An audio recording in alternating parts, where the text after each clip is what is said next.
Welcome, everyone, and a big thank you for joining us. There are lots of open seats if folks want to come closer. If you are going to struggle to read, if you happen to have small fonts, please come closer to the stage. So over the next 20 to 25 minutes, my colleagues and I will share a blueprint of Lakeside AI that you all can use to bring AI in governed data rather than ship-sensitive data to external models runtimes. Right. But before we do that, let's introduce the Starburst team here. Hi, I'm Mana. I'm a software engineer at Starburst. I've been at the company for close to 3 years now.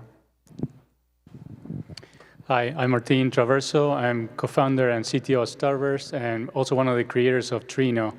I've been working on that project for the last 13 years since we started working on it at Facebook.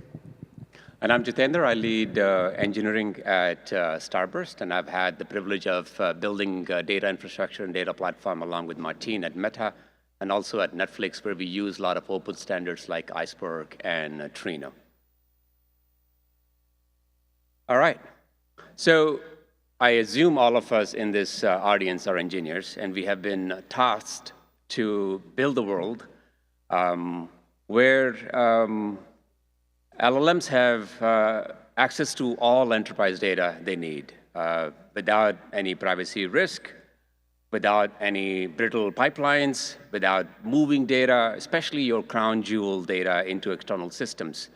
A world where anywhere in the company, I literally mean anywhere in the company, anyone in the company, an analyst, a product manager, a support rep, can use AI powerfully without learning prompts or tools, and a world where AI agent work alongside us and make every employee a 10x individual. This is the promised land for enterprise AI. And this is where we have been striving, all of us have been striving to be right now. But the sad part, I think that the sad part is that we're not there yet. We're not there yet. The sad truth is that most enterprises are not living in that promised land. And in fact, most AI initiatives end up today in this graveyard of enterprise AI. And it's not because the models are not powerful enough. It's also not because teams do not have the talent. It's because the architecture itself is flawed. Right? If you think about it, the AI depends heavily on moving sensitive data to external LLM services, which means you're duplicating your data across vector databases, caching layers, search engines, and you're building a lot of ETL pipelines. And you also have your proprietary gateways. And then you're kind of copying a lot of data. And as a result, you now have to worry about governance. And governance, as you can imagine, gets fractured when you have so many different systems. Your pipelines are breaking, your data is drifting. What is happening as a result? Your models are starting to hallucinate. It's because they do not have access to the right context. So what's the result? The result is that we all are spending massive amounts of resources. We're seeing slow time to value, and we're also delivering AI outcomes that cannot be trusted. So this is where a lot of AI projects are stalling out. So question for us is that we have seen the two worlds, the world that we aspire to, the world we want to go to. How do we bridge the gap between the two worlds? And I think this is because of the deep architectural divide that exists, and no amount of fine-tuning of these LLMs or model swapping can fix that. We need a new architecture where the data stays inside the lakehouse without copying data, where models and agents come to the data through open standards, where context is delivered through data products and metadata, and where we have a unified governance that manages data and models both in a unified way. This is the foundation of Lakeside AI, and this is how we move from vision to a reality. This is the blueprint. Over the next few minutes, we will actually build this blueprint step by step. This blueprint, this architecture, finally connects the promise of AI to the reality enterprise live in today. With that, let me bring in Manik to help us with step one of the blueprint, which is building the lakehouse layer. Thanks, Jitendra. So as you can see in the last slide, so we say Iceberg Lakehouse is the foundation on top of which you can get the value of AI. So in the next few slides, I'll try to show what we can do to build out such an open lakehouse architecture. So at Starburst, we believe Iceberg is at the forefront of the open lakehouse-based architecture. We have already helped our customers build, optimize, and operate an Iceberg-based lakehouse, also called Icehouse at scale. Now, a typical company where you're probably working at is probably having data fragmented in multiple storage platforms like operational databases, data warehouses, or message queues, et cetera. And having all of this data ingested into a lakehouse can make it the single source of truth for LLMs to use as context. Unfortunately, there are many challenges to building such a lakehouse. First, your business data is continuously evolving, so you want your data warehouse to be as fresh as possible, which is very hard to do. First, then you need to connect to disparate set of data sources for which you are probably writing custom pieces of code, requiring a breadth of knowledge that makes it very hard. And lastly, you're probably using some complex set of tools, stitching them together to build out these pipelines to ingest data, which can be very hard to maintain. And we faced this problem at Starburst when we were handling our business data. And we realized that a nice solution would be a managed Iceberg-based pipeline. And when we started off building this out, we had three main goals: to abstract away the complexity so that data engineers can focus on business logic, build for scale, and number three, keep the data as fresh as possible.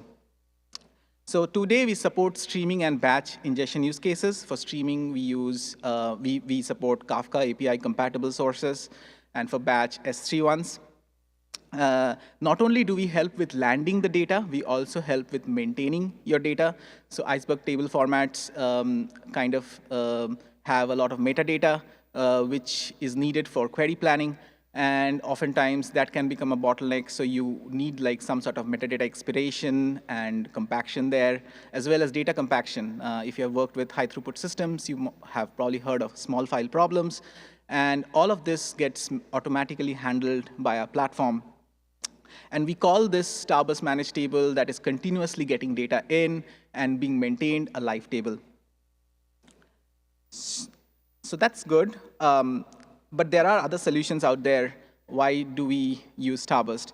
And what I'm hoping to convince you is that we face these problems, so we have built it keeping them in mind.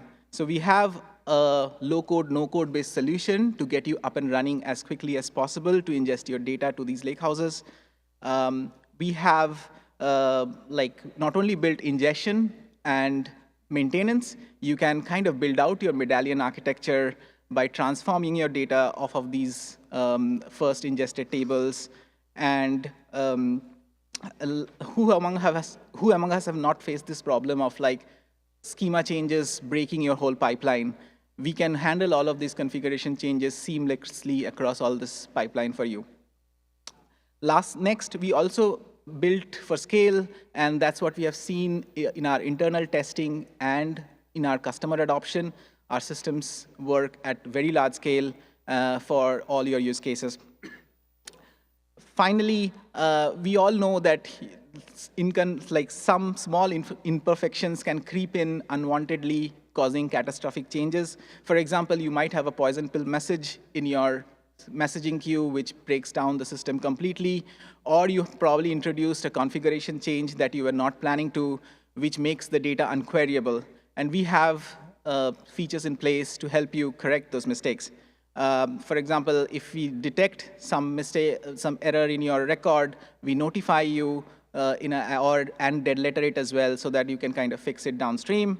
Additionally, we support something called a reset and replay, where if you have introduced a configuration change that was unintended, you can reset to the last known good point and replay all the records to fix the problem. So far, I have primarily focused on structured data, but I would say Iceberg is a good format for, or definitely becoming one for unstructured and semi-structured as well, with its new variant type in V3 form spec. Not only that, you can also, like, just storing data may not be enough. You need indexes to support some of your RAG workflows. So Iceberg can already store stats for data analytics workloads, but you can imagine we can extend it to support vector embeddings and full text indexes for your RAG workflows as well. So in the next few slides, I just have an example of a table where we wanted to kind of generate embedding for the transcript, which is kind of like a blob text. And so you can kind of create an extra column here, which is an array double that represents a vector embedding today. And you can generate it by something like a SQL query that we all know, which says, like, we do an update with and you can see there is a function called generate embedding, which is a Trino function, and it lets you generate these embeddings for you. And lastly, once you have this, you can use some of our similarity functions to do the RAG workflows natively with your Lakehouse. And with that, I'll hand it over to Martin to talk more about how to use Trino for your query workloads. Thank you, Mainak. So we have now we have all this data in the data lake. So the question is, what do we do with it? How do we analyze it? How we access it?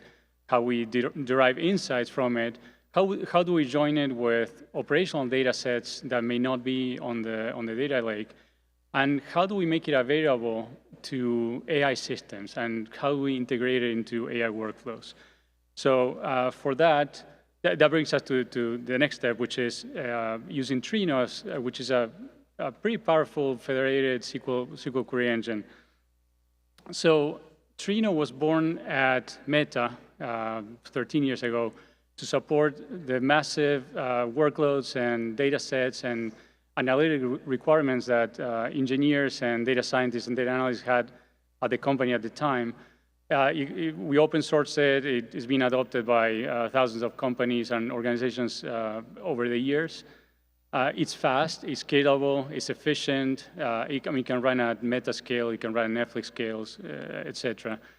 And one of the unique features that Trino has is that it supports federation. It's integral to its core, and it allows you to run analytics over your data lake, and at the same time bring in data from other data sources and basically merge it all together and derive insights from that.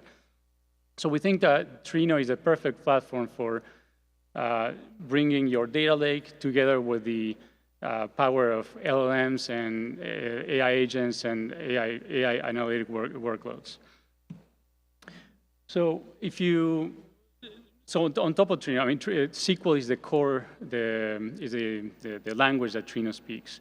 SQL is, how many of you know SQL, have implemented anything in SQL? Okay. So SQL is like the lingua franca of data analytics. It's supported, it's been in existence for 30, 40 years. It's supported by the vast majority of analytics, BI tools. Anything that has to do with data understands SQL.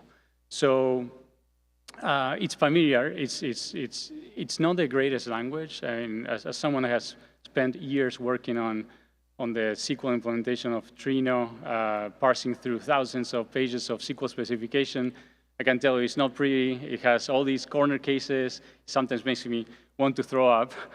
But it's what we have. It's what people find familiar. It's what people are used to.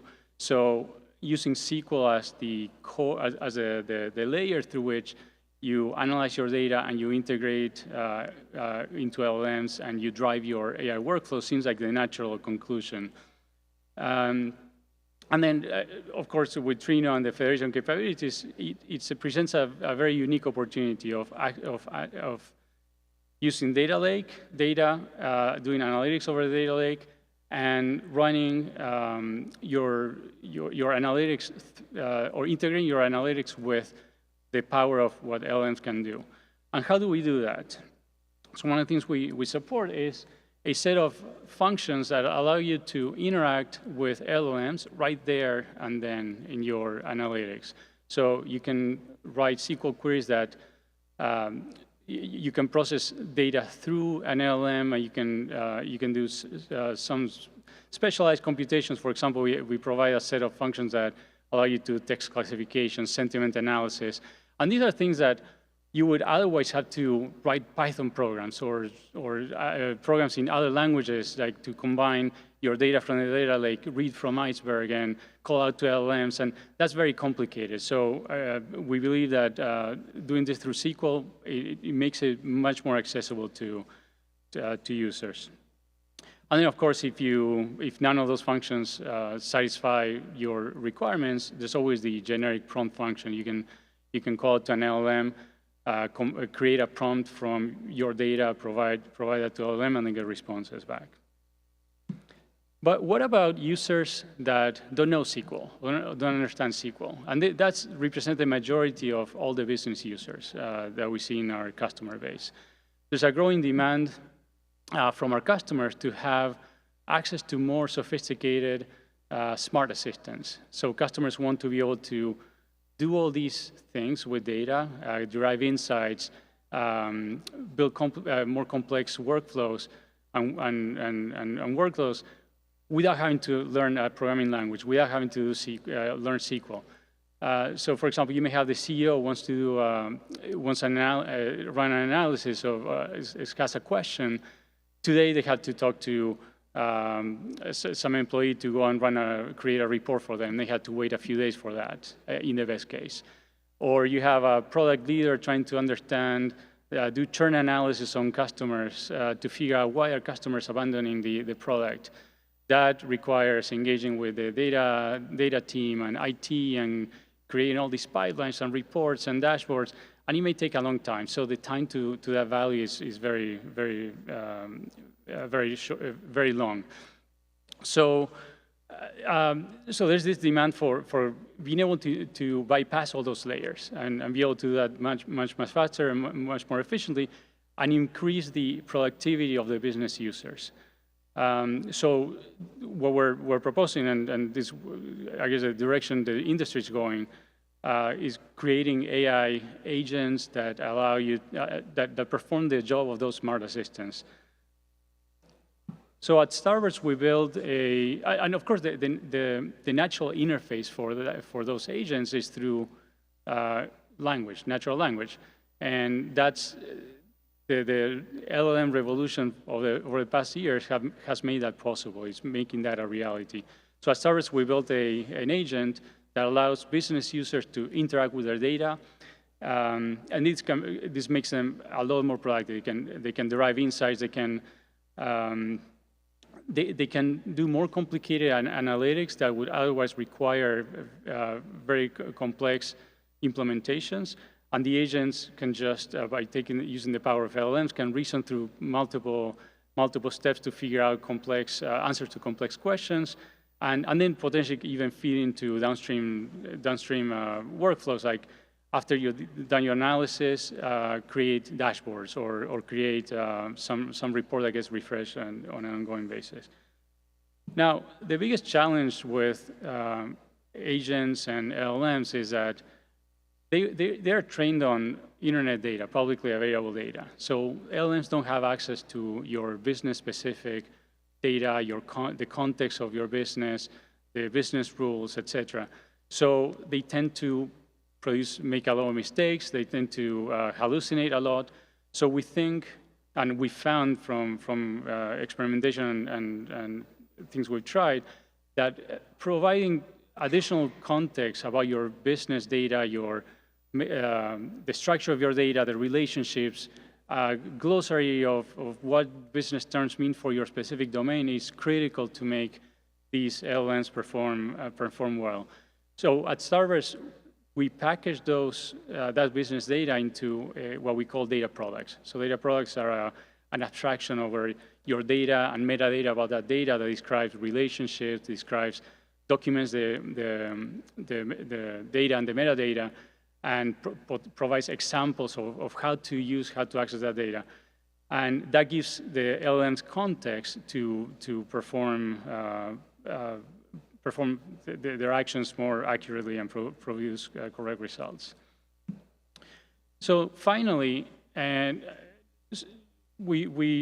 so the industry, like, it's a massive explosion of solutions and different things are happening every single day, and in the AI space, and we can't assume that our platform is going to be able to do everything.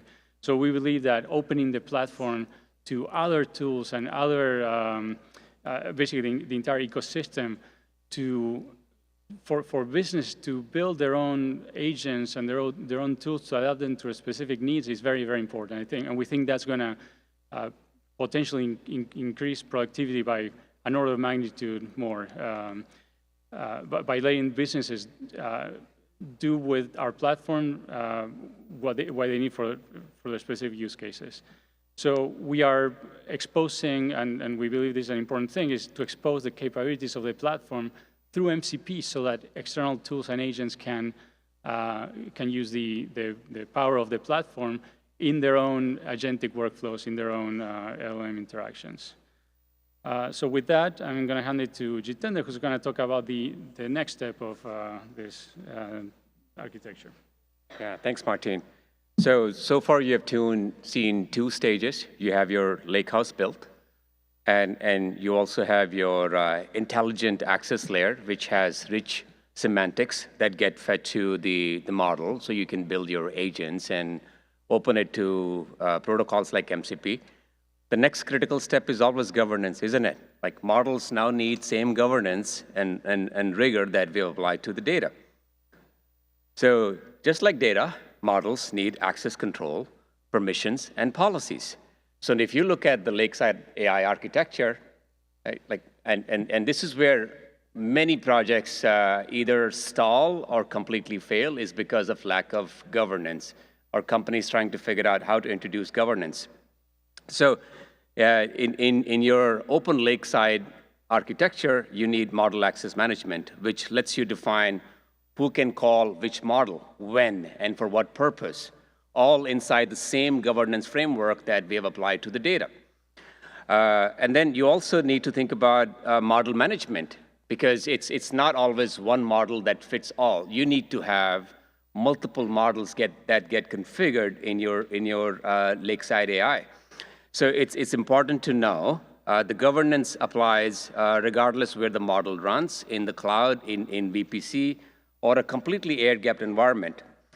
That's the unified governance. So any Lakeside AI architecture you have been tasked to build, you have to think about both access and management. And that's not it. You also have to think about model monitoring and rate limiting. What basically that means is that once you have registered the models and you've defined who can access each of these models, the next step is to track how these models are actually being used across the business. The information that you need is at that fine-grained visibility, usage patterns by model, by user, by team, and by endpoint. And this will help you solve a huge problem that every enterprise faces right now, because the LLM usage is exploding. Costs are unpredictable. You must have heard horror stories about agents getting in an infinite loop and costing companies tens of thousands of dollars, which means you need model management and rate limiting. So you need to know which apps, which agents are driving consumption. So that's another key construct you need in your Lakeside AI architecture, right? And that comes built in certain platforms like Starburst. So let's close. Let's bring everything together. So step one, you build your lakehouse. Step two, you put your intelligence layer. And step three, you bring your governance layer. And everything that you have done is, in this step-by-step approach, is you've taken open standards, and you have assembled your Lakeside AI architecture to build a trustworthy, scalable enterprise AI. And it's not, again, it's not about just pushing more data to more LLMs. That's not what AI is. AI has to be scalable and trustworthy, and it happens when you invest in building using open standards. So what we have shown you is you're reversing that flow. You're bringing models and agents to the data inside your governed lakehouse.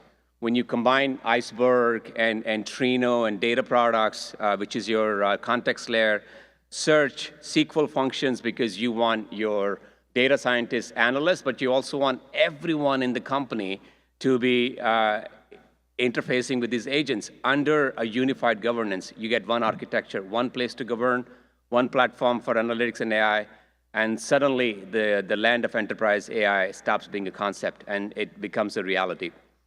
So this is what we have been working at Starburst for many, many years. As Martin mentioned, Trino was born at Meta, and Iceberg was born at Netflix. So these open standards have completely revolutionized how we build the modern AI and analytics architecture. Now you put MCP into the mix and introduce unified governance for models and data. You have one platform that helps you address all your AI promises that your company has tasked you with. So we don't just stop there. A lot of our users are bringing their own models and also data sources to build these workflows. Now, we didn't do a demo here. I would encourage you to stop by our booth on the ground floor to see a demo of all of these things in work. And I think the engagement, the discussion doesn't just stop here. We would love to continue to have this conversation with you outside of this room. We are growing. We are growing aggressively across Bay Area, Boston, Warsaw, and Bengaluru. So we have many roles open. So check us out at careers at Starburst. And then if some of you are interested in taking this for a spin, go to Starburst Galaxy or just search for Starburst Galaxy and get a free for life cloud account. And finally, if you sign up for our newsletter and enter, you could actually get this T-shirt. This T-shirt is also available at our booth as well. So, and thank you so much for engaging with us. Hopefully you learn the building blocks for an open Lakeside AI architecture. And I think we have a few minutes for a couple of questions, right? So yes, we have a few questions. But again, thank you for participating in this session.